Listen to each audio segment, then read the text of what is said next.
వెంకటేష్, అనిల్ రావిపూడి కాంబినేషన్‌లో తెరకెక్కిన 'సంక్రాంతికి వస్తున్నాం' చిత్రం సంక్రాంతికి అనుకోగా జనవరి 14న రిలీజ్ అయింది. ఈ చిత్రానికి మంచి పాజిటివ్ టాక్ రావడంతో మంచి కలెక్షన్‌లతో వెళ్తుంది. ఈ చిత్రం 14వ రోజు కలెక్షన్‌లు తెలుసుకోబోయే ముందు ఒక చిన్న రిక్వెస్ట్, మన ఛానల్‌లోని వీడియోస్ చూసి నచ్చితే సబ్స్క్రైబ్ చేసి లైక్ కొట్టి షేర్ చేయండి.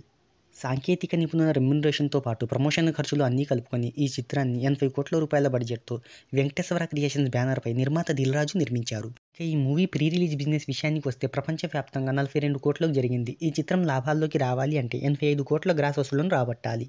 ఈ మూవీ 13 రోజుల వరకు ఏరియాల వైస్ కలెక్షన్ ఒకసారి చూసుకున్నట్టయితే నైజాంలో 37.10 కోట్లు, సీడెడ్‌లో 16.16 కోట్లు, ఉత్తరాంధ్రలో 19.11 కోట్లు, ఈస్ట్ గోదావరిలో 12.48 కోట్లు, వెస్ట్ గోదావరిలో 8.5 కోట్లు, గుంటూరులో 9.70 కోట్లు, కృష్ణాలో 8.81 కోట్లు, నెల్లూరులో 4.20 కోట్ల చొప్పున మొత్తంగా తెలుగు రాష్ట్రాల్లో 115.61 కోట్ల షేర్ను రాబట్టింది. ఇక కర్ణాటక ప్లస్ రెస్ట్ ఆఫ్ ఇండియాలో 7.80 కోట్లు, ఓవర్సీస్లో 15.15 కోట్లను రాబట్టింది. ఇలా తెలుగు రాష్ట్రాల్లో ఈ చిత్రం 186.20 కోట్ల గ్రాస్ను అనుకోగా ప్రపంచవ్యాప్తంగా 240 కోట్లకు పైగా గ్రాస్ వసూళ్లను రాబట్టి వెంకటేష్ కెరీర్లో ఆల్ టైమ్ ఇండస్ట్రీ హిట్‌గా నిలిచింది. ఈ మూవీ 14వ రోజు కలెక్షన్ల విషయానికొస్తే ఫస్ట్ షో, సెకండ్ షోలకు బుకింగ్స్ బాగుండడంతో ప్రపంచవ్యాప్తంగా ఈ చిత్రం 4 కోట్ల గ్రాస్ వసూళ్లను అందుకుంది.